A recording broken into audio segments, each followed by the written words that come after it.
So first of all, we want to thank you for taking your time out of our busy days. We all have busy schedules, so thank you. We wanted to thank Pace, Peter Rowan, and Kaili, and just for having us here. What an honor.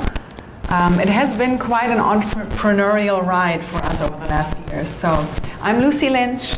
I'm a singer and songwriter, a theater major from Hamburg, Germany, originally. If you haven't figured it out, I'm Marcia, Zina major. I'm the other half, the international author and performer from Brooklyn, New York. And we just wanted to tell you how we came up with the name for our business, Love, Love, Money, Money, because it's a little bit of an unusual name. It's because we were inspired by our own initials. So Lucie Lynch, LL, Marcia Major, MM, and we created Love, Love, Money, Money kind of as a container for our show that Kaili mentioned, Money Talks, but what the hell is it saying? And for those of you that have not seen the show or don't know anything about the show, I just want to mention that we've been performing the show, Money Talks, but what the hell is it saying, for about 3.5 years, all over Oahu and Maui. We won the Audience Choice Award in Maui. We performed for the entire women's prison here, for drug rehabs, at churches, at synagogues, for financial institutions, up at Turtle Bay Hilton, and in theaters. So just wanted to give you that overview. And I want to take you back a little bit into the past, because how Marcia and I met is really a little bit of a miracle, so I think that's important to share that. So about 15 years ago, back in Hamburg, Germany, my mother actually gave me a book, and I brought the book today. It's called Das Feengeschenk, which is, it's a book about fairies and about nature spirits and how you connect with them. And I fell in love with this book. I became actually a little bit of a fairy nut, so I started dressing up as a fairy, and I did fairy live theater in Hamburg, Germany, in the streets, and started fairy performances, and was always dressing up in these wild outfits. And I gave this book to all of my girlfriends, and I started carrying it around with me, like, you know, a little bit like a Bible, you know, because you can basically just ask a question, open it, and you will receive an answer. Well, 25 years ago, I moved to Hawaii with my then fiance from New York City, where I lived. And when I got here, I was really overwhelmed by the beauty and nature here. And I was living in Kailua on the windward side, and one day I was riding my bicycle and a very odd thing happened, and this is the God's honest truth. The flowers and trees started to speak to me. So I took out my journal, I wrote it all down. At the end of a couple of weeks, I had a manuscript. But I was a little shy, so I shoved the manuscript in a drawer for a number of years. And 7 years later, I got the courage. I sent the manuscript to a British publisher. He loved it. The book became an international bestseller in Germany, Switzerland, and Austria. And the title of the book was Believing in Fairies, a Manual for Grown-Ups.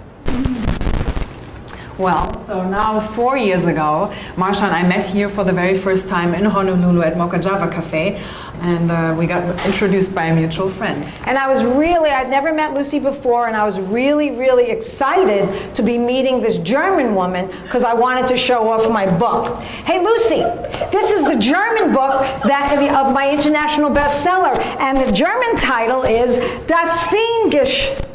It's the same book. It's the same book. We must be destined to do something together. And we were. So that's a little bit of how we met, the truth. And so after that meeting, we started meeting every single week, twice a week, at Mocha Java Cafe in Honolulu. And we discovered that we had a lot in common as creative artists. We had a lot of skills and gifts that we shared, but we also discovered that we had something else in common that wasn't so great. We were both pretty screwed up when it came to money. We didn't understand finances, we were scared of taxes, we felt we were struggling to pay our bills, we just felt like we were financially illiterate. We were. But instead of like going down the road to despair, instead of getting depressed and drinking lattes, moaning and groaning about our situation, we decided to channel our energy into a creative project. So what we decided right there in Mocha Java Cafe was to write a full-length Broadway musical about money. So we had amazing ideas. We pretended actually we had $1 million budget to write that show. And so we created this like quirky Mount Olympus, and we called it Mount Coin, and then we had money gods and money goddesses. And the Broadway musical was this fantastical story about humanity's eternal struggle with money and self-worth. And literally, I mean, if you would have walked by Mocha Java Cafe, you would have maybe seen us like leaping up, you know, singing songs into our iPhones. I would jump on a chair and singing a song, and then we would dance around the table. We had just so much fun to do this. I mean, it was just really, really amazing. And I think what we really did, you know, we always channeled into the show exactly where we were and what we were going through. And one of the songs that really represents that time 4 years ago was that Marcia and I both, in our own ways, felt kind of invisible. Marcia, because of her age, you know, it was this, I'm almost 60, like nobody's seeing me, nobody's really listening to me, what am I gonna do with the rest of my life? And there was me, you know, being a theater major and a singer and songwriter, but I'm not one of those one-hit wonders or anything, so I was wondering, like, when is it gonna happen? When is that breakthrough gonna happen? So there was this invisibility aspect. So we wrote this song for a character in the show, and we want to perform it for you. Lucie's going to perform it for you. And it's called Invisible. And it's sung by our main character, Lily Buffett, who is, you know, trying to figure out life, trying to change her life, and trying to be more empowered about herself in general.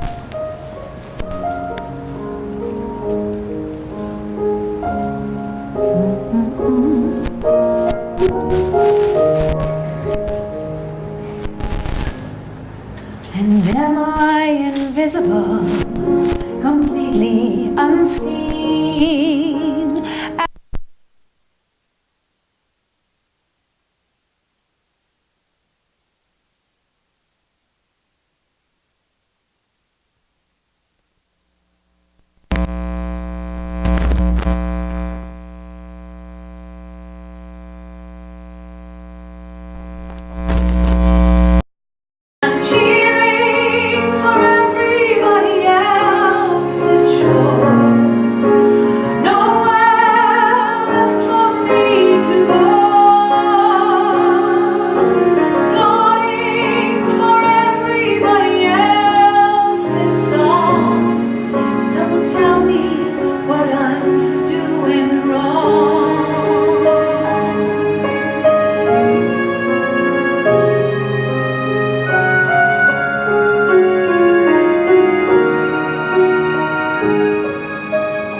Java Cafe, sitting there with our little lattes, singing it into our cell phones.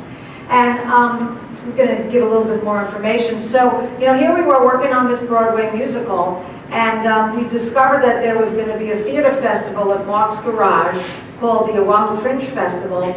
And the requirement was that if you were going to apply and do a show there, it had to be 60 minutes long.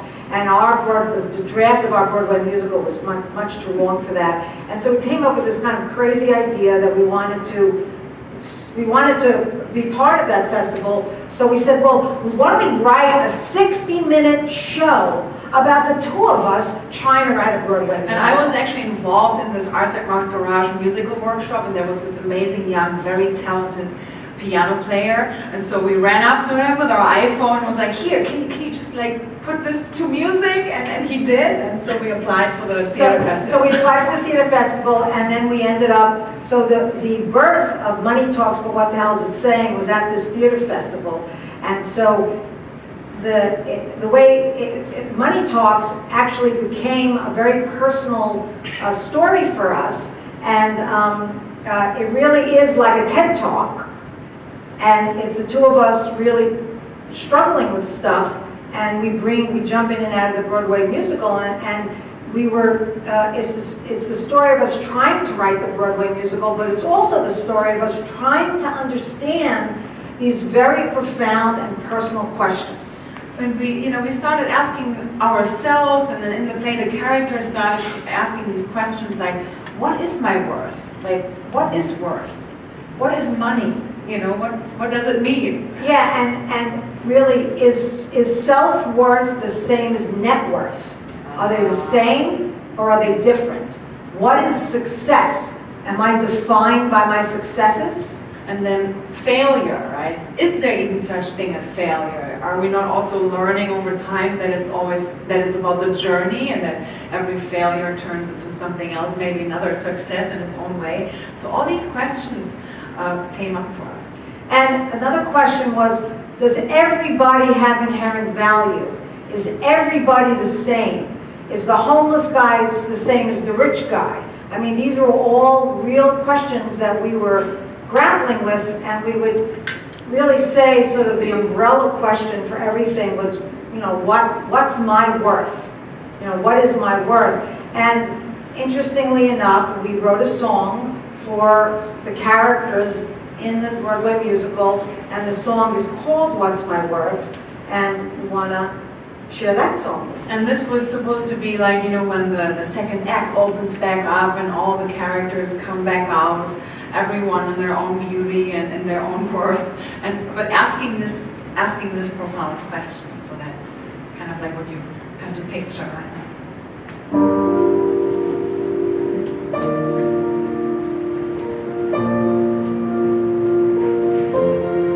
What's my worth? What's my worth? Am I the wanted at birth? What's my worth? What's my worth? Can I buy it? Can I trade it? Can I hide it or create it? What's my worth? What's my worth? Warren Buffett and Billy Gates, they ain't perfect, they make mistakes. So the question burns, with each life turns. Was our blood the same without the fancy name? Is the crazy woman on the cardboard floor worth less because she won't do more? Or the janitor making minimum wage, hoping and praying to get a raise with his kids wishing for a magic genie? Are they less than the guy with the Lamborghini? The question burns as each life turns. Is our blood the same without the fancy name? Is there anyone on this whole damn earth who can tell me, please, what's my worth? What's my worth? What's my worth? Am I the wanted at birth? What's my worth? What's my worth? Can I fake it? Can you take it? Can I feel it? Can you steal it? What's my worth? What's my worth? And the sainted ladies like Oprah Winfrey, inherently, is she better than me? Because she could build a school in Nairobi. The question turns are blood the same without the fancy name. The Israeli banker and the Palestinian, don't they got the same divine love? You know, if money talks, then what the hell is it saying? If we want to know the truth, we better start praying. The question burns as each life turns. Is our love the same without the fancy name? Is there anyone on this whole damn earth who can tell me, please, what's my worth?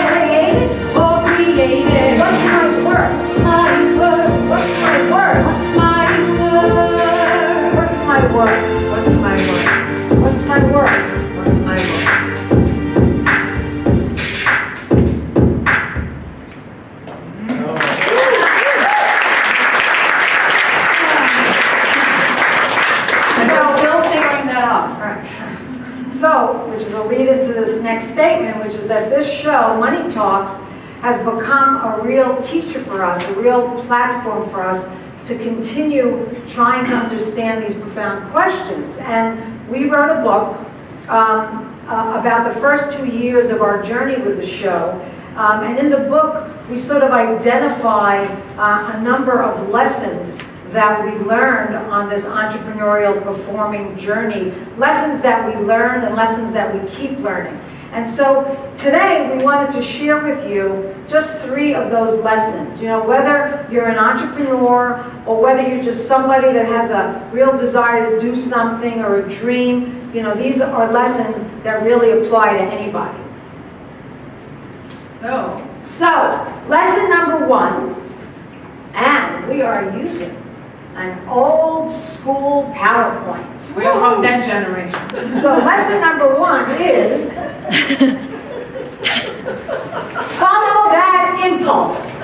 So in other words, what that really means is that you have to be courageous and a little bit insane if you really want to achieve something. Which brings me to the story how I actually got to the United States. You have to be a little crazy and a little insane. So back in Germany, when I was reading Marcia's book about fairies, I started getting very courageous about listening to my dreams, journaling my dreams, following my intuition. And one night, and I'm not kidding you now, I had a dream where I flew around the head of the Statue of Liberty, and it said to me, it's about time that you come home. And I know that other people would let that dream fly by, but I didn't. So I booked a flight, and I flew to New York City, and after a while I moved to the United States to be here, you know, and to become a singer and songwriter. And obviously my dream was to live a life full of abundance, but that is a different story. And I must say, if I, you know, sitting here now, having the privilege to be sharing this story with all of you now, if I wouldn't have overcome that fear that I had, leaving all of that behind. I had the perfect apartment, I had a one-woman show with the management, and it was about to really break through. My relationship, I had everything, and I was so afraid to listen to that voice that said, you have to come home, you have to do this. And I did it anyways. And that was definitely a little insane. But being here, I know that it was the right thing, because I would not sit here with this beautiful woman, and we wouldn't have come that far. And I'll say the same thing in terms of following the impulse and having to have courage and a little insanity. If I had ignored what I heard from those flowers and trees, as crazy as that sounds, if I hadn't picked up that pen, written it all down, if I hadn't had the courage to send it to that British publisher, that book never would have been published. It would never have landed in Lucie's hands. Lucie and I would have never met, we would have never written the show, and how in God's name we ended up here. So following your impulses, no matter what anyone says, and realizing that it takes courage and a little craziness is an incredibly important lesson to really bring into your life. But then obviously, you know, it's not always that easy to take that into reality. A lot of times we think we need a lot of money to do that, or we need rich parents, right? So one or the other. And we are really here to tell you that that's not true, like that there are ways, which brings me actually to lesson number 2, which we found out over time. And it's called create your own economy. Or your enthusiasm and passion is your working capital. And what we mean by that, to give you exact examples, when we started this journey, we had no money. We had to borrow the money to apply for the Fringe Festival to get in. How do we create flyers and posters? First, it was all very much, self-made. But when the first group of people had seen the show, they were as excited as we were. So a friend of mine, a graphic designer, jumped on board and said, whatever you need, flyers, posters, help with your website, I'm in. I'm going to help you. And then we met this young, talented photographer and filmmaker, and he was like, do you need film? Do you need photos? What do you need? I want to help. I want to jump on board. So it's really about when you have this project, and you start sharing it, you will be surprised how many people are actually there that want to help you, that jump on board for no pay.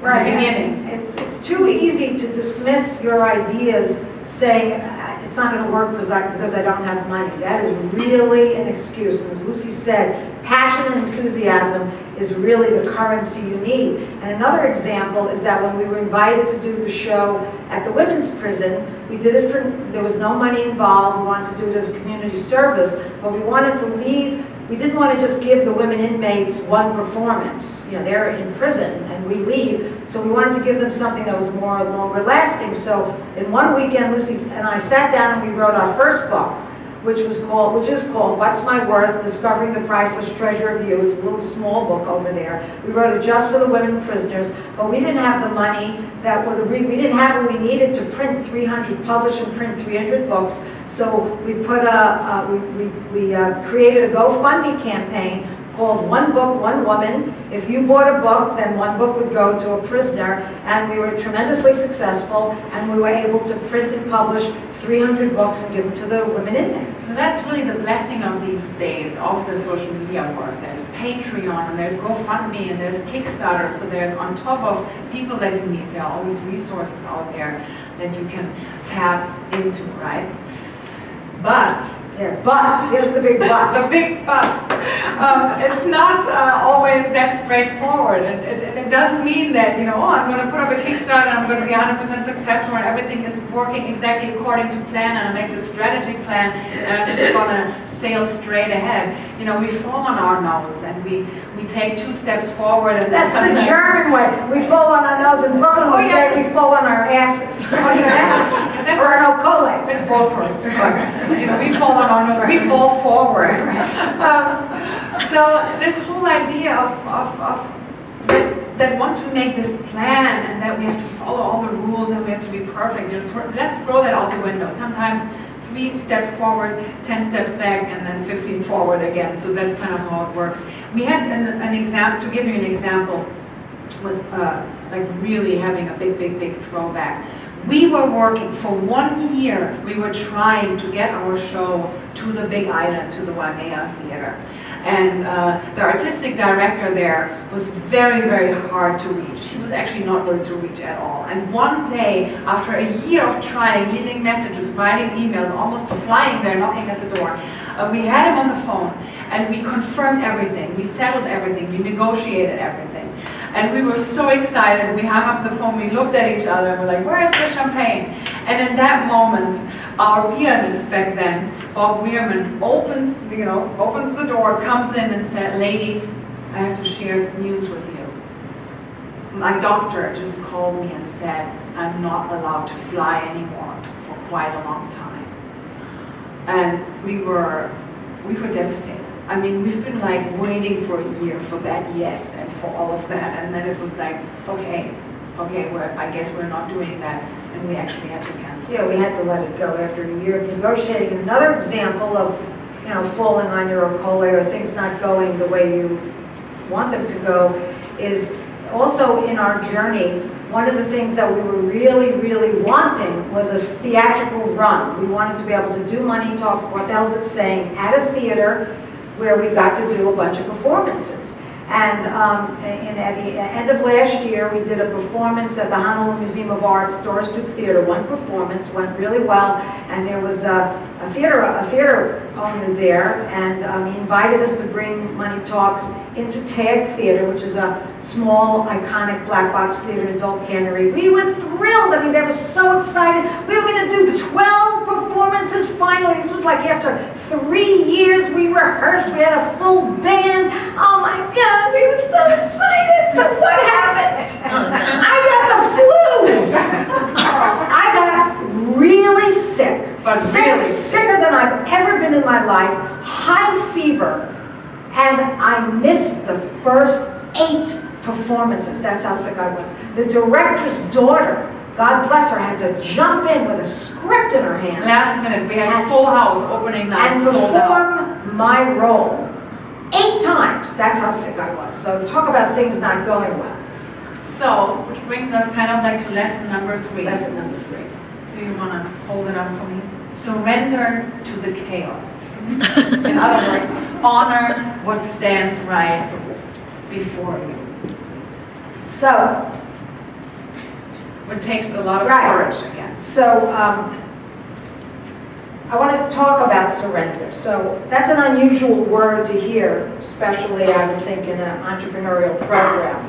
Most people think that the word, or identify the word surrender with defeat, waving the white flag in a war, giving up. That is not what we mean when we talk about surrender. We are redefining surrender, and we want to read you our definition of surrender. And this is an incredibly important lesson that not only did we learn, but we keep learning and learning and learning. So, surrender is lying down on a soft bed of the very thing you want to run away from. It has the potential to be a powerful and courageous act. Surrender is one of the greatest spiritual stances that you could take. It is the bowing down to what is, the honoring of what stands before you. Surrender is a brave, empowered action made of respect and kindness towards oneself and toward the circumstances unfolding. And so we can actually find blessings in that surrender.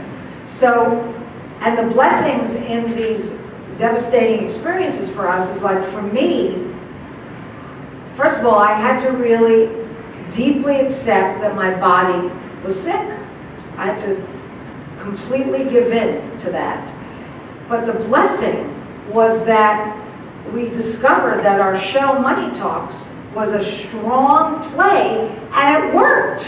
Even with somebody playing me, another actor playing, the play still worked. And another blessing in the story with Bob Weirman, our pianist, was that we actually put up an ad on Craigslist after that. And we said, okay, we are looking for a really talented composer, pianist, everything, for no pay, to jump on board of this beautiful project. And we found one. A guy, a professional musician from LA who had just moved here to Honolulu, to Lanikai, and he was really hungry and searching for new connections and new projects. So this guy jumped on board and is up to this day, he is still our musical director, and he has enhanced the show. He has created lead sheets, sheet music for the songs. So that was such a big blessing that we couldn't see, obviously, right in that moment. Is it me still? Still you, yes. So, we always, and I think that almost includes each one of us, we always think that we have to do more, and we have to be more, and we have to be better, and we have to fight harder. But I think what we really want to leave you with here today is you are already absolutely great and okay at the way you are and where you are, and that you start from there and start growing from there. So, this is basically, we were given 30 minutes and we wanted to be able to offer you some lessons that we felt would be helpful. And you have to also remember that these lessons, they're like yoga postures. you don't just get it once. You stretch into them for the rest of your life. And these are lessons that we have to keep learning. But I think one of the greatest lessons that Lucie and I keep having to learn, and I'll call it a truth rather than a lesson, and we keep having to learn it when we perform the show and after the show, and when we, all the struggles as entrepreneurs and as artists and performers, is that each one of us has inherent value, that I am invaluable, that you are invaluable, that each of us is really, has the spark of the divine in them, and that we really are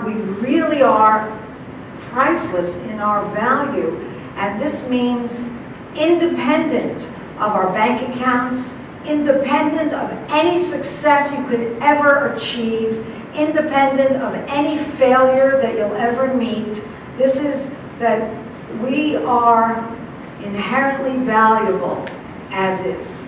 And so we really want to leave you here with this, flame of inspiration, that you go home and, chew on that, ponder that, and that you find out what is it really that you came here to do? What is it really that you want to bring into this world? What is your dream that you want to birth into this existence? And I think the best way to do that is share a part of our grand finale song of the show.